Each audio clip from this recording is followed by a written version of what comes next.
زموږ د پښتو شاعرانو کم مقام یا هیڅ مقام یې نسته چې دا سوخته پر څه شي. زما یو کوټه سپی و چې ارسطو نومېدی چې 1000 ورکړه. دا خو ډېر بد کار سوی.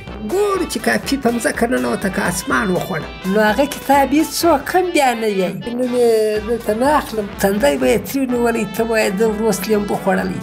زه له زاړه بازار زه نیو کباډي والا جلو خبرې کوم. ګڼې ماګړي ما یو چاته ښکاره کړه هغوی داسې د پښتو اشعار لیکلي دي. نښانیان یې بیا راشئ بیا به در کوم. نښانان یې نو سپینې ورقې دي، شنه وقایه یې ده.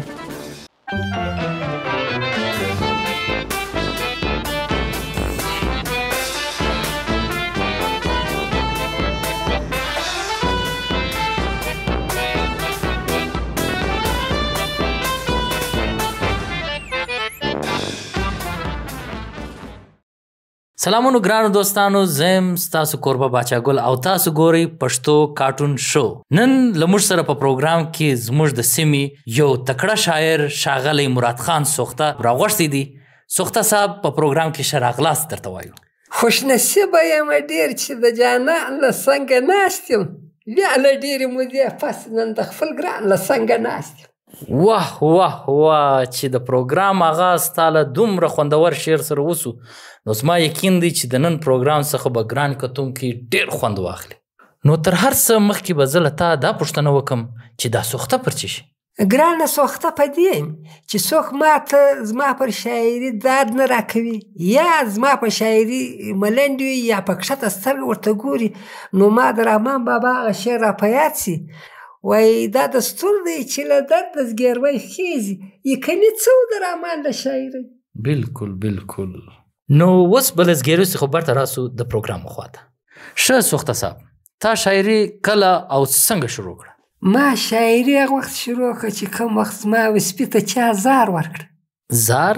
سپی؟ شاعري؟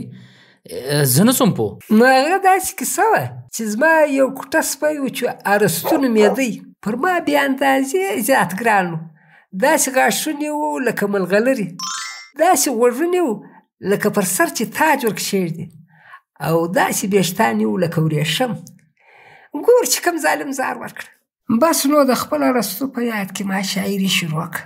نو د شاعري کتاب به دې هم چاپ سوی؟ هو، خو زه په ډېر افسوس سره دا خبر درته کوم چې زما کور والا زما د اشعارو کاپۍ له زړو شیانو سره پر کباړي والا باندې خرڅه کړه. اوهو، دا خو ډېر بد کار سوی دی. بیا مې نو د ښار ټوله کباړیان پسې چاڼ کړه. ګورو چې کاپي په مځکه ننوته که اسمان وخوړه. نو اوس به څه کوې؟ اوس به نو بیا یې واره ګوډه ورته ماتوم، هغه ډول کاپي به له تازه اشعارو بیا ډکوم. سوخته صاحب، زموږ د پښتو شاعرانو د نن په دې معاشره کې کم مقام دی؟ یا هیڅ مقام یې نسته. لکه هغه څنګه؟ هغه داسې چې ته د پښتو یو کتاب چاپ کړې، نو هغه کتاب هېڅوک هم بیا نه وایي. ته به دغه شاعرانو لیکوالانو ته ډوډۍ کوې، غوړي ښورواوې به پخورې، چټنیانې او سلاتې به په څټې. له هغه پس چې کوم وخت یې رخصتوې، ته به ډېر په مینه دغه خپل کتاب ورکړې، بیا هم داسې معلومېږي لکه د ده چې ارجبت سوی وي، او تندی به یې ترې نیولی، ته به یې د وروست لیمبو خوړلی دی. مراد خان صاحب، د شاعري په حواله ستا په ژوند کې یو داسې نه هېرېدونکې کیسه چې ستا تل په یاد وي؟ هو، یو وخت زما یو ملګری شاعر چې نوم یې دلته نه اخلم، ده دا راته وویل چې ته به یو شپه زما میلمه سې، ته به هم خپل د شاعري کاپي را واخلې، زه به هم خپل دیوان را واخلم، یو وار به ته زما شاعري واورې، بیا به نو بیا زه ستا ټوله شاعري واورم.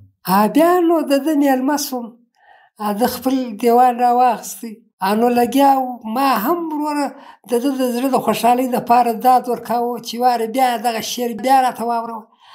دا تره سهارګاه چې سوه د ده کتاب ختم سو، نو چې زما وار سو دی جګ وغورځېد لکه په نس کې چې درد سي. ده مخامخ راڅخه منډه کړه، ما هم خپله کاپي په بغله کې واخیسته، پسې منډه مې کړه. دی له مخه زه په پسې، دی له مخه زه په پسې، دغه ډول بیا چې ګور د شا له خوا د کلي سپیان پسې رالیکه سو. ښه نو بیا؟ نو بیا نه زما په کالۍ کې روغ ځای پاته سو، او نه د ده په کالۍ کې روغ ځای پاته سو. نو په دا څیرو کالیو کې چې زه کور ته ورسېدم، کور یې راغږ کړل، بابا معاف کړو.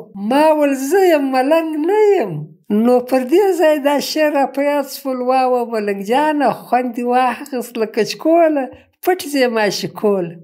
اوس نو که ستا خوښه سي نو به زموږ به کتونکو ته خپل تازه کلام واوروي.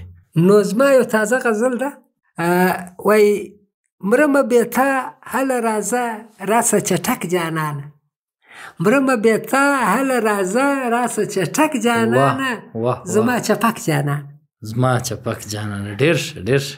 او پر سپین میدان راڅخه ورک سوې زه یې کړ پاته سوم، په سپین میدان راڅخه ورک سوې زه یې کړ پاته سوم، په چغو ژاړم در پسې لکه کودک جانانه زما چپک جانانه. ډېر ښه ډېر ښه. او که یو وار بیا خدای په لاس راکړي، که یو وار بیا خدای په لاس راکړي دا مې کسب کړی دی بیا به دې پرېږدم تر لاس دې نیسم کلک جانانه. کلک جانانه. ډېر زما ښه چپک جانانه. ډېر ښه ډېر ښه ډېر ښه ډېر ښه. او څنګه یو دم راڅخه ولاړې چیرې والوتې ته، څنګه یو دم راڅخه ولاړې چیرې والوتې ته، په بس کې سپور شوې زه سوم پاته پر سړک جانانه. ډېر ښه زما چپک جانانه. ډېر ښه ډېر ښه. او بیا مکته ده ارشاد وایي زه خوار سوخته ستا په یارۍ باندې ډېر ډېر نازېدم، زه خوار سوخته ستا په یارۍ باندې ډېر ډېر نازېدم، ما وله ما سره به تل کوې کومک جانانه زما چپک جانانه، او مرمه بې تا هله راځه راسه چټک جانانه زما چپک جانانه. ډېر ښه ډېر ښه. په زړه پورې ښایسته غزل وه، ډېر خوندور. سوخته صاحب دا د ټلیفون را روان دی، راسه وګورو چې څوک دی. جی څوک او له کومه ځای خبرې کوې؟ زه له زاړه بازار زه نیو کباډي والا جلو خبرې کوم. جلو دا زموږ میلمه مراد سوخته صاحب ته ته څه ویل غواړې؟ باچا دا په سوخته صاحب باندې ما یو زیری باندې دی، ما د ده خبرې اورېدلې د ویلې له ما زه دارنګه یو کاپۍ ورکه سوې او کباډي والا اخیستې وه، نو دا یو کاپۍ ماله راغلې وه، په هغې کې دا و چې زه خپله نه پوهېدم ډېر ګډوډ شیانې کې لیکلي وو ګڼې ماګڼې وو، ما یو چاته ښکاره کړه هغوی داسې کې د پښتو اشعار لیکلي دي، نو زه هم دا کېدای شي کاپۍ د ده وي. څه وایې ښه دا خو ډېره د خوشحالۍ خبره ده که دا زما کاپۍ و. نو هغه د مراد خان صاحب هغه بیا راښیي نښانیانې بیا راښیي بیا به در کوم. نښانانې نو سپینې ورقې دي؟ بلکل. شنه وقایه یې ده؟ بلکل. نو دا خو د مبارک سه مراد خان سوخته صاحب کتاب هغه دې پیدا شو کاپۍ دې پیدا شوله؟ خوشحاله اوسې آباد اوسې، صرف که زما کاپۍ وه نو خو به ډېر خوند وکړي. نو دا جلو خانه دا کاپۍ واقعي هم د ده ده تا وکتله د اشعارو ده؟ نو زه خو نه پوهېدم ما ته خو ګړي ماګړي معلومېدل هغه ما یو چاته ښکاره کړله. ګړي ماګړي زما اشعار دي دغه بعضې ما ته تر ما راورسوه ډېره مهرباني. نو دا کاپۍ ته سنبال شعر د جلو خانه؟ نو دا رنګ نه ورکوم یو شرط لرم. شرط پر دواړو سترګو کوم شرط؟ حدیث چې ولې غوړې شوروا او شاعران ترکي دا غوړې شوروا نو ما رارسئ. ته خو راسه شوروا به بدله وکړم، ته او باچا دواړه زما مېلمانه یاست، دا کاپۍ ما چې تر ما راورسه. یو منټ مراد خان اوس نو راته سوخته نه سي، دا د منځ ته راوښو د کاپۍ رنګ څه شو؟ د کاپۍ د شین رنګ و. وای دا خو سره را سره ده له ما سره. یاره ډېر وخت کېږي کېدای چې سور رنګ وي، ته هېڅ راوړه دغه زما ده. سمه ده بیا درله کښېږدم که نیمه په کوړو حالات ورکوله. یا په کوړو حالات نو مه ورکو، دا د سوخته صاحب یو پوره دیوان دی هغه ته په کوړو حالات ورکوې. ډېر کور ودان جلو خان، ډېره مهرباني. ډېره مهرباني امرای شیرني.